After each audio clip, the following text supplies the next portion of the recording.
Gravando. Bom dia, igreja. Bom dia.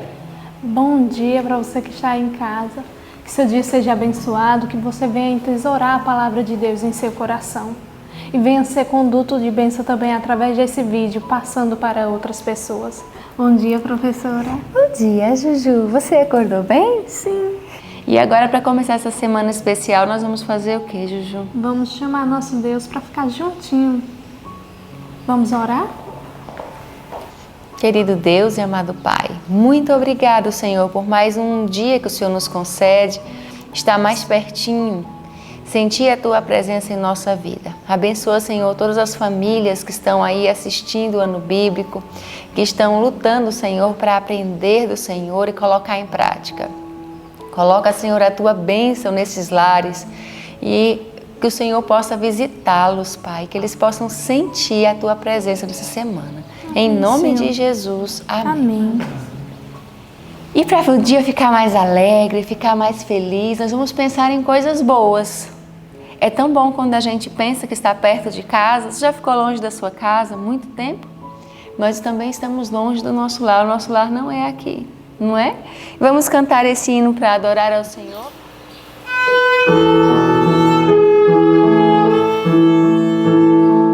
Obedecer é melhor do que sacrificar.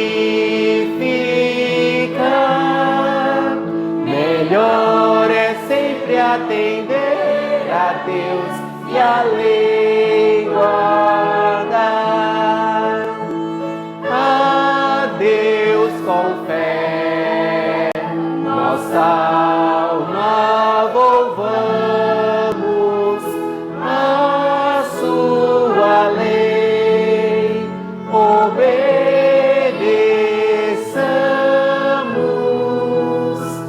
pois obedecer é melhor do que sacrificar. Melhor é sempre atender a Deus e a lei guardar. Dizeis que não é preciso, mas a lei guardar. Olha que a Bíblia em lugar algum a faz tombar. A Deus com fé, nossa alma volvamos a sua lei, obedeçamos,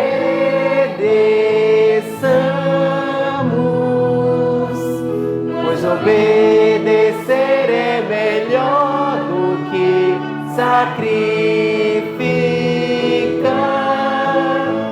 Melhor é sempre atender a Deus e a lei guardar. Virão as bênçãos de Deus a quem a lei seguir. Ó sim, Jesus nos ajuda a toda a lei cumprir. A Deus com fé, nossa alma volvamos a sua lei, obedeçamos,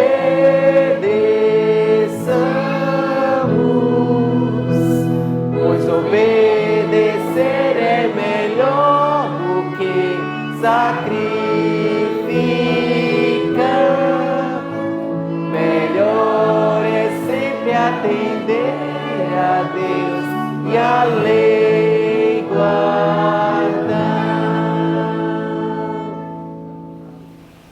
Amém! Louvado seja Deus! Cada dia que nós vencemos, mais pertinho nós estamos do nosso lar. não é? E para a gente se preparar dia a dia, a gente tem que fazer o quê, Juju?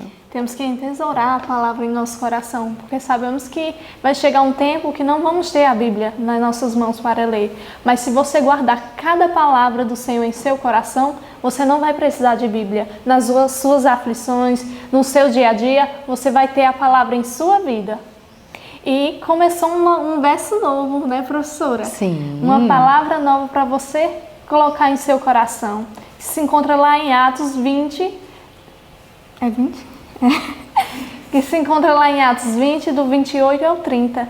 Vamos juntos, vamos guardar a palavra de Deus em nosso coração? No 3, vamos lá? 1, 2, 3.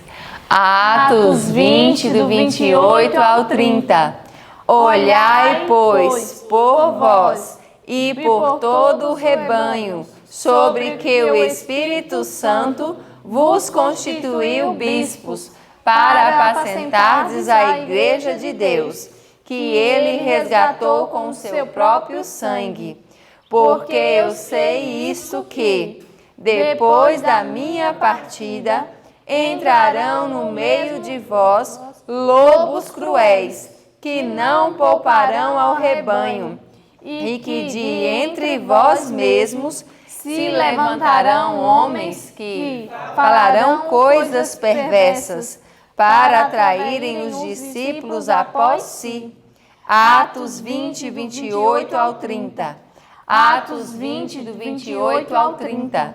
Olhai, pois, por vós e por todo o rebanho sobre que o Espírito Santo vos constituiu bispos, para apacentardes a igreja de Deus, que ele resgatou com o seu próprio sangue.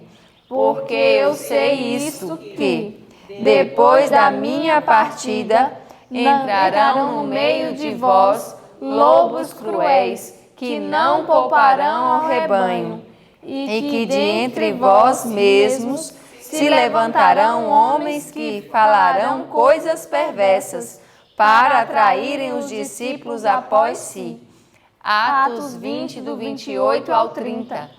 Atos 20, do 28 ao 30.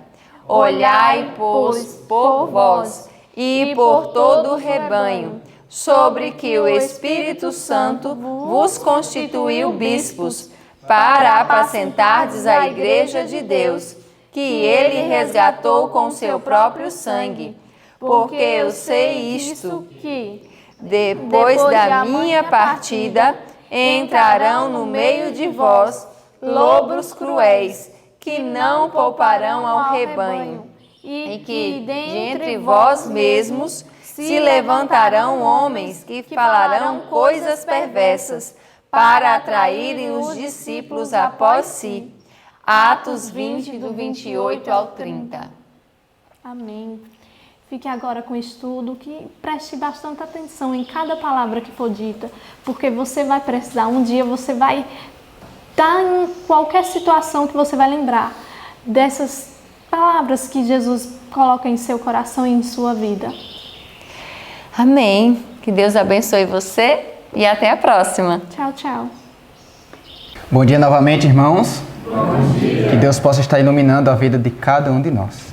Nessa madrugada, nós estudamos o livro de Ezequiel, o capítulo 28 e também o capítulo 29.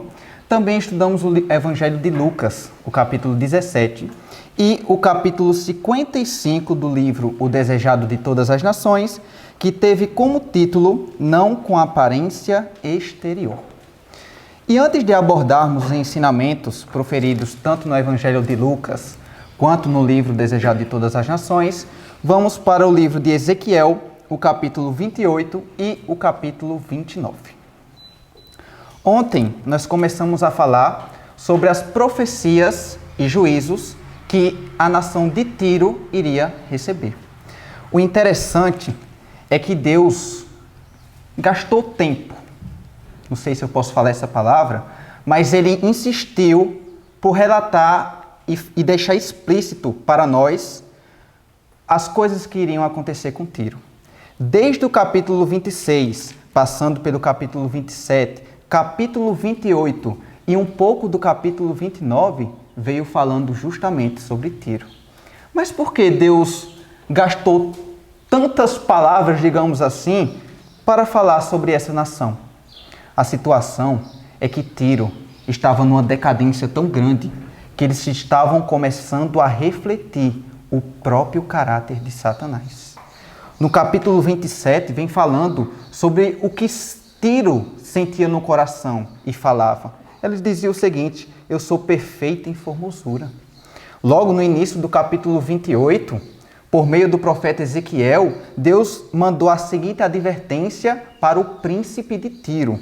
E ele disse o seguinte aqui no versinho 2: visto que se eleva o teu coração e dizes, eu sou Deus, sobre a cadeira de Deus me assento no coração dos mares, e não passas de homens, tu vai receber juízo. Você vai ver que você é homem. Você não é Deus. Acaso pode a criatura ser maior que o Criador? Então Deus, ele mandou, falou, proferiu uma série de juízos, de profecias que iriam acontecer com Tiro. Aqui no versinho 19 do capítulo 26, vem falando nitidamente o seguinte: porque assim diz o Senhor Deus, quando eu te fizer cidade assolada, como as cidades que não se habitam, quando eu te fizer vir sobre ti as ondas do mar e as muitas águas te cobrirem, então te farei descer com os que descem a cova.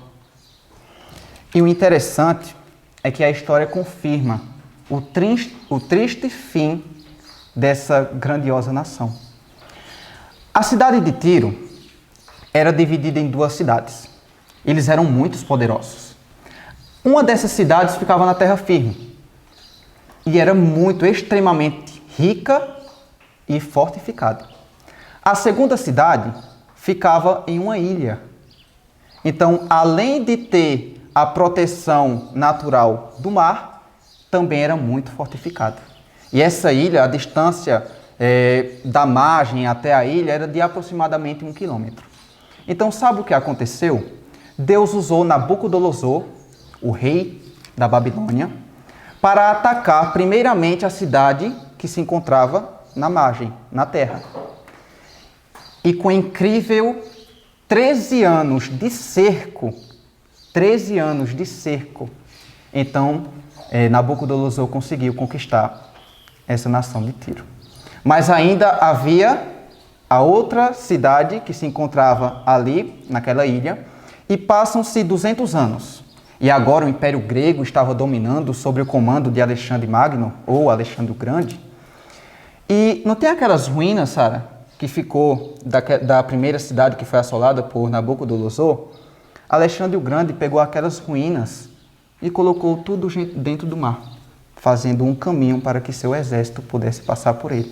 E assim conseguiu conquistar aquela outra cidade que faltava. Então a profecia se cumpriu. Então, nós podemos notar que realmente Deus não é homem para que minta, nem filho de homem para que as coisas que ele fala não venham a acontecer, né? E o quadro muda a partir do versinho 11 até o versinho 19 do mesmo capítulo 28. Agora vem falando algo muito interessante. Deus, por intermédio do profeta Ezequiel, levanta uma lamentação contra o rei de Tiro. Mas espera aí, no início do capítulo 28, veio falando que era príncipe de Tiro, por que agora mudou para rei de Tiro? Então, se tinha um rei, então mostra que esse príncipe de Tiro era inferior, estava sob a ordem desse rei. E quem é que é esse rei de Tiro, Sara? É o próprio Lúcifer, Satanás. Então veio falando um quadro sobre o Lúcifer. Veio falando aqui que o mentor angélico do representante humano do trono terreno era o próprio Lúcifer. Então veio falando sobre a queda de Lúcifer. No capítulo 3, no versinho 13 vem falando: estavas no Éden, jardim de Deus, e de todas as pedras preciosas te cobrias. Tu eras querubim da guarda ungido, e te estabeleci, permanecias no monte santo de Deus, no brilho das pedras andavas. perfeito era nos teus caminhos, desde o dia em que fostes criados, até que se achou iniquidade em ti, encheu o teu interior de violência e pecastes. Isso foi o que aconteceu. Satanás começou a nutrir sentimentos terríveis no coração. Um desses sentimentos é a inquietação. O que é uma pessoa inquieta? Uma pessoa inquieta é aquela pessoa que não está satisfeita com o que tem. Satanás, Lúcifer no céu, tinha tudo, mas vivia como se não tivesse nada e queria ser como Deus. Então, depois da inquietação, veio logo a rebelião. E a rebelião culminará na morte. Porque aqui no versinho 19 nos deixa claro, é uma profecia que é o próprio Deus falando a respeito de Lúcifer e diz, jamais subsistirás. Essa é uma profecia que o mal um dia terá um fim.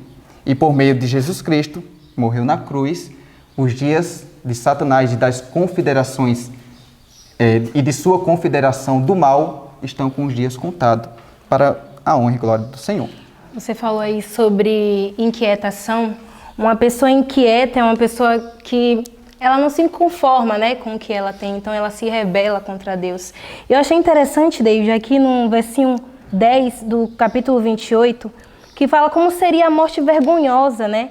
Que fala, da morte dos incircuncisos morrerás por mão de estrangeiro, porque eu falei, diz o Senhor Deus. Quem eram os circuncisos eram as pessoas que tinham aliança com Deus, né? Então essa morte traria vergonha para ele, pois ele estaria separado de Deus. Quão fundo pode chegar a pessoa ao quebrar a aliança com Deus? E logo após veio falando sobre as profecias contra Sidom. E por que Deus mandou essa profecia contra essa localidade? Foi por conta do seguinte fato. Sidom tratava com desprezo a nação escolhida de Deus. Desprezo.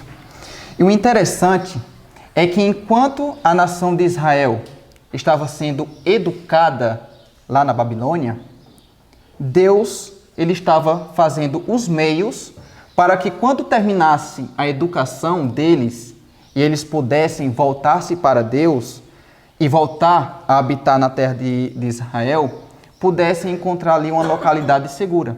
Então veja o que se diz lá no versinho 26 do capítulo 28. Habitarão nelas seguros, edificarão casas e plantarão vinhas. Sim, habitarão seguros. Quando eu executar juízo contra todos os que os tratam com desprezo ao redor deles, e saberão que eu sou o Senhor, seu Deus. Então pense no quadro. Israel estava passando por vergonha, por opróbrio. Estava submissa à nação de Babilônia agora. Mas na verdade tudo aquilo era uma metodologia de Deus para resgatá-los, para que o povo pudesse voltar a seguir o Senhor, né?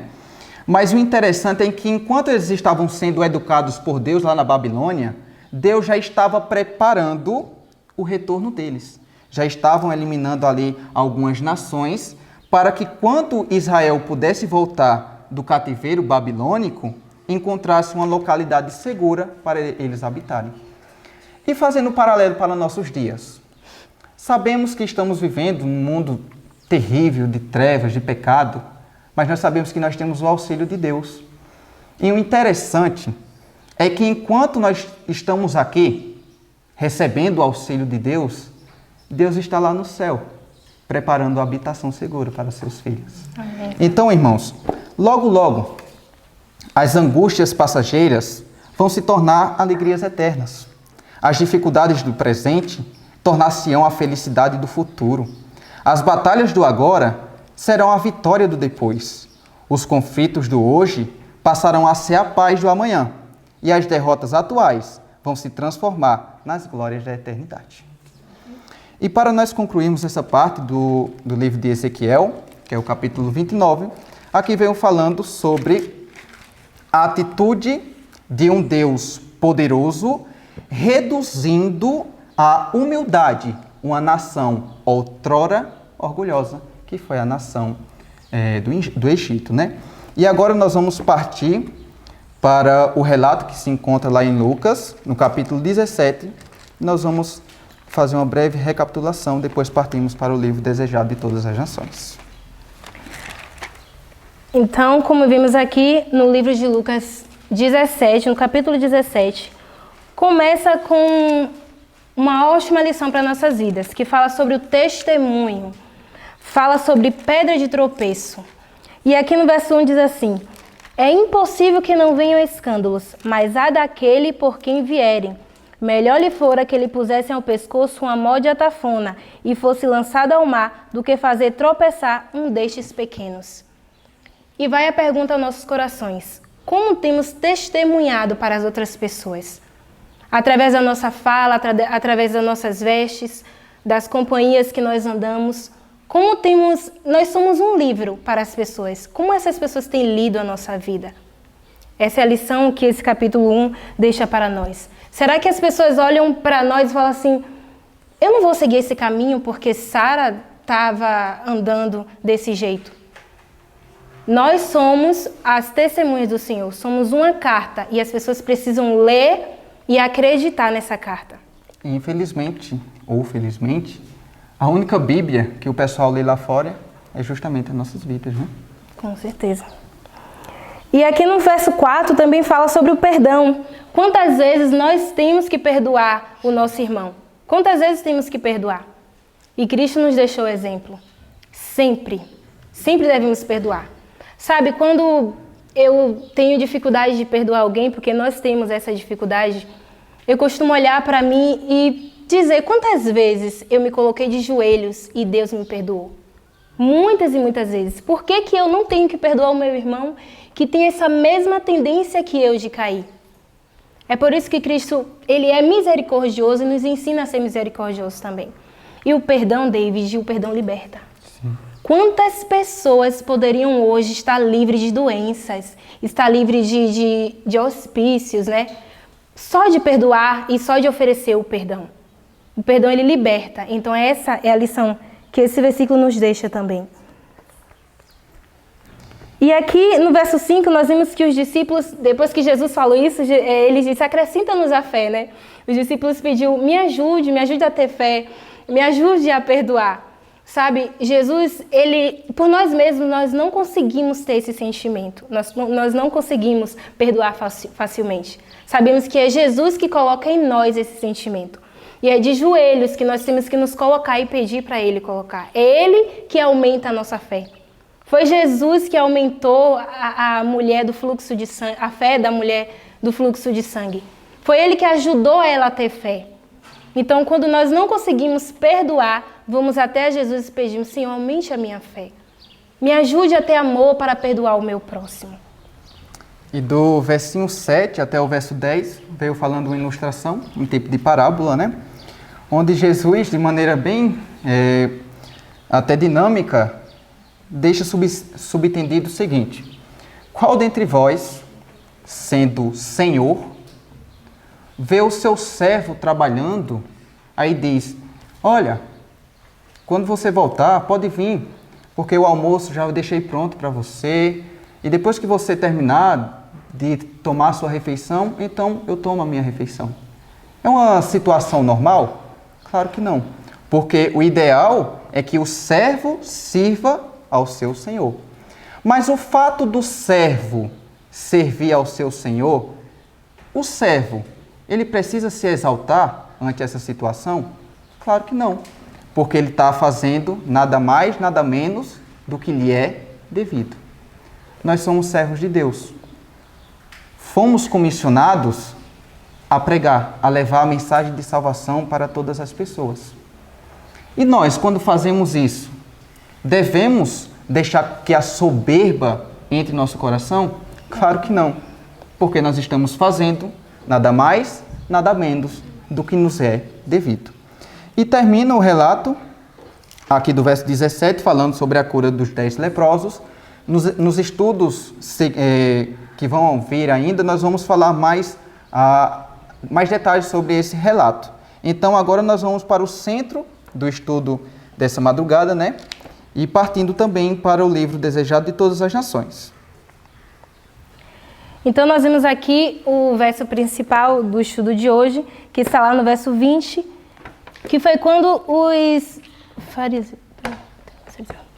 fariseus perguntaram a Jesus sobre o reino. E aqui nós vimos a resposta que Jesus deu. Nem dirão, o reino de Deus não vem com aparência exterior. Nem dirão, ei-lo aqui ou ei-lo ali, porque eis que o reino de Deus está dentro de vós. Eu fico me perguntando, o que nos leva a ficarmos cegos com as coisas espirituais? O que nos leva a não enxergarmos o que Deus ele quer alcançar para a nossa vida? Os fariseus e os discípulos tinham ouvido sobre essa mensagem há muito tempo. Os discípulos tinham a verdade do lado deles, mas eles ainda não conseguiam compreender. O que fazia com que esses discípulos não conseguissem compreender sobre essa mensagem do reino de Deus, sobre a amplitude da obra de Cristo aqui na Terra? O interessante, Sara, é o seguinte fato, né? Mais de 3 anos havia se passado desde que João Batista, o precursor do Messias, havia anunciado que já era chegada o reino dos céus. Ele anunciou Jesus como sendo o próprio Messias.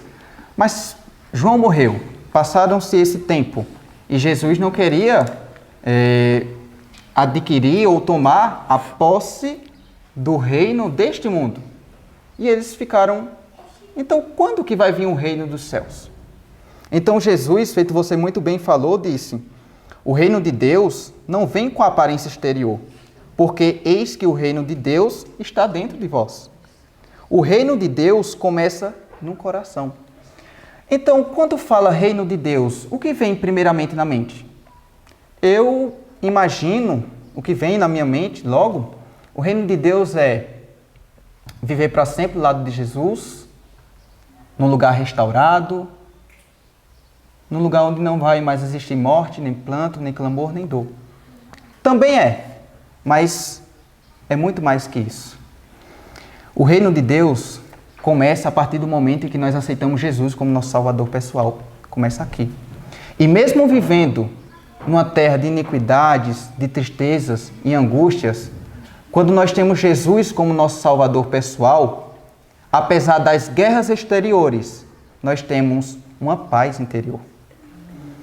E isso nos faz, antecipadamente, já estar vivendo no céu. E algo que é muito interessante é que Jesus, ele veio revelar esse reino de Deus, né?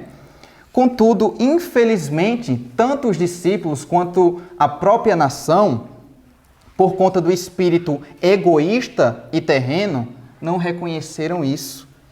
E só vieram reconhecer de maneira mais clara depois que Jesus foi assunto aos céus. E algo muito interessante é que essa foi uma obra do Espírito Santo. O Espírito Santo foi que direcionou a mente dos discípulos para justamente entenderem de maneira mais ampla, mais clara essa situação. Então, depois que eles receberam essa revelação do Espírito Santo, entenderam melhor a vida deles, a visão deles, tudo foi o quê? Mudado. E eles perceberam verdadeiramente que o Verbo, que é Deus, havia se feito carne e veio para habitar entre nós. Professora Joana, quer fazer um comentário? Eu fico imaginando como deve ter sido para os discípulos ouvirem dos lábios de Jesus essa informação. Porque eles estavam esperando um reino, João Batista havia anunciado um reino, e eles tinham uma visão do que era esse reino. Agora Jesus fala assim, mas o reino que eu vim instalar não é o reino que vocês estão esperando, não. É o reino que começa dentro do coração. Eu imagino que isso frustrou as expectativas dos discípulos. Deve ter dado assim uma dor no coração. Mas se você observar a maneira como Deus trabalha dessa maneira. Ele desconstrói as nossas ideias, os nossos pensamentos daquilo que a gente entende do que é a vida espiritual, e agora ele começa a construir uma nova visão em cima daquilo, mostrando agora realmente o que é correto. E você percebe que na vida dos discípulos isso só se tornou possível por causa do Espírito Santo. Então, quando o Espírito Santo veio sobre eles, aí caiu a ficha. A venda caiu dos olhos e eles começaram, poxa, e quando ele disse aquilo? E quando ele falou tal coisa? E isso aqui que aconteceu? Por que a gente não pediu para ele explicar? Por que a gente não correu atrás do prejuízo? O que isso nos ensina? que nós temos conceitos, ideias que precisam ser reajustadas e que isso só será possível se nós buscarmos o Espírito Santo de Deus. Porque é Ele que tira os pensamentos errados e coloca agora a visão certa de como é que se deve viver, qual é a maneira correta de se posicionar, o que é realmente ser um cristão. Somente o Espírito Santo de Deus pode construir essa ideia correta dentro da nossa mente. A professora Joana falou algo muito interessante sobre a operação do Espírito Santo. Quando nós o recebemos, tudo se transforma. A nossa visão, ela é completamente aberta. Os nossos olhos começam a enxergar as coisas do Espírito que só se discernem espiritualmente. E era isso que os discípulos precisavam. Mas os discípulos lamentaram. Lamentaram tanto por terem perdido a oportunidade de Jesus estar ali do lado dele e eles poderem entender melhor sobre a visão espiritual. E agora eles diziam, nossa, nós somos tão incrédulos. Quantas vezes nós somos incrédulos para o alvo elevado que Deus quer para nossas vidas? Tem uma frase que diz assim, mais elevado do que o sumo pensamento humano consegue atingir é o alvo de Deus para seus filhos. E nós não temos essa visão elevada. Então, só através da busca do Espírito Santo é que nós conseguiremos enxergar isso. E quando enxergarmos, nós teremos essa mesma atitude que os discípulos tiveram, que está aqui num parágrafo da página 508, quarto parágrafo. Quando sacerdotes e principais se combinavam contra eles, quando eram levados perante conselhos e lançados em prisões, os seguidores de Cristo regozijavam-se de terem sido julgados dignos de padecer afronta pelo nome de Jesus. Alegravam-se de provar perante homens e anjos que reconheciam a glória de Cristo e preferiam segui-lo, perdessem embora tudo mais. Agora eles tinham tudo. Agora eles compreendiam que o que Deus tinha para eles era muito maior. E agora eles não faziam mais questão de perder qualquer coisa por esse reino. Porque este era o reino verdadeiro. E o interessante, Sara, o porquê que Jesus pregava os princípios santos e elevados de Deus, por isso que ele recebeu tanta rejeição. Porque houvesse Jesus vindo e pregado de maneira associada tanto o reino de Deus com o reino mundano, ele teria adquirido para si firmes, fiéis, determinados seguidores.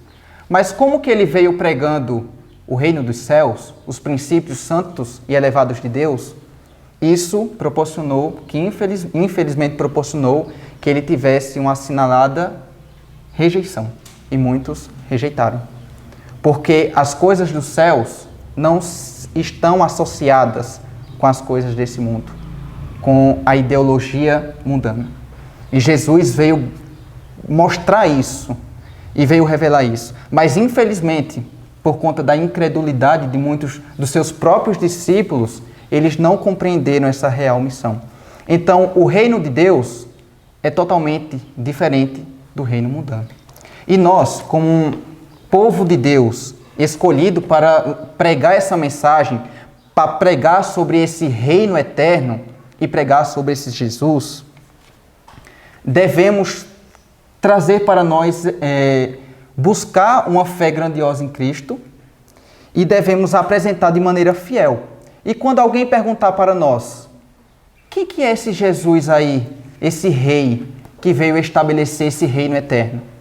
Que nós, nesse momento, possamos pegar as Escrituras Sagradas e de Gênesis a Apocalipse, que nós possamos revelar esse Jesus e dizer, já falava Adão, este é a semente da mulher que há de esmagar a cabeça da serpente. Perguntai a Abraão, ele vos afirmará, é Melquisedeque, rei de Salém. Isaías vos declarará, Emanuel, maravilhoso conselheiro, Deus forte, Pai da eternidade, príncipe da paz. Jeremias vos há de dizer, é o renovo de Davi, o Senhor justiça nossa. Daniel já dizia, é o Messias. Oséias afirma, é o Senhor, o Deus dos exércitos, o Senhor é o seu memorial.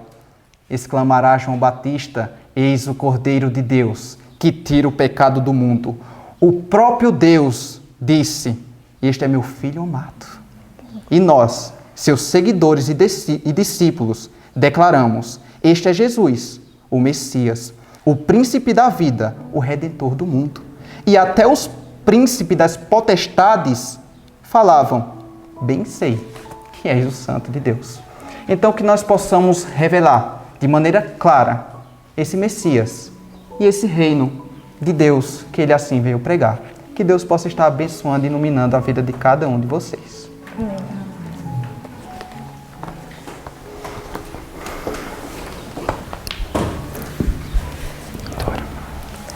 Senhor Deus, muito obrigada, Senhor, por esse estudo precioso que o Senhor nos concedeu. Obrigada, Deus, porque temos essas lições para podermos fazer diferente, Senhor. Nos ajuda, Senhor, a estarmos completamente de acordo com a Tua vontade. Amém. A aceitarmos e entendermos que o Teu reino, ó Deus, está de acordo com a Tua vontade. É Teu, Senhor, em nossos corações. É levar a mensagem para as pessoas neste mundo, ó Deus, que tanto necessitam de aceitar esse reino nas suas vidas. Amém. Nos ajuda, Senhor, a sermos testemunhas para este mundo lá fora. Fica conosco, nos abençoe em nome de Jesus. Amém. Amém.